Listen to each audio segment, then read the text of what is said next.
Hi, I'm Chris, a consultant with PMG. Today we're standing outside of the Home Depot, headquartered here in Atlanta. Now, anytime my wife asks me to do a home improvement project, the first place I start is here, to get the tools and the help I need to make sure the project gets done right.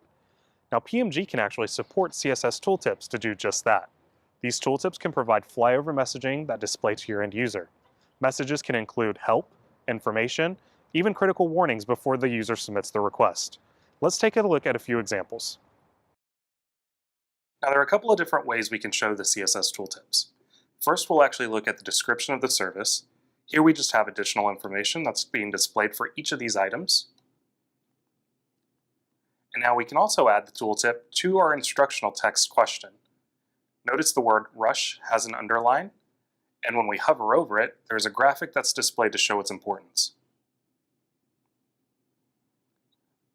Another example is that we can actually add the tooltip to the question name itself. When we hover over problem description, our tooltip appears. Note that you only have a 150 character limit to include your tooltip. Now to do this, we'll switch over to our support site, where we have a wealth of information on how to actually do this.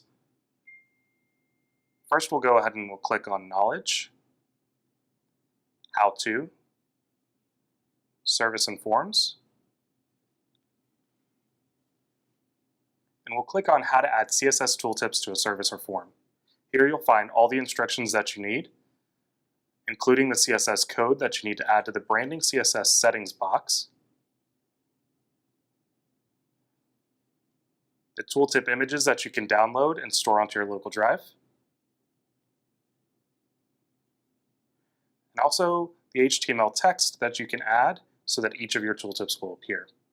Here are some examples of classic, critical, help, information, and warning. Now these should just be a starting point for you, but the sky's the limit. You can add as much HTML as you'd like and then update your own images. Today, before you head home, check out our depot of knowledge at support.pmg.net.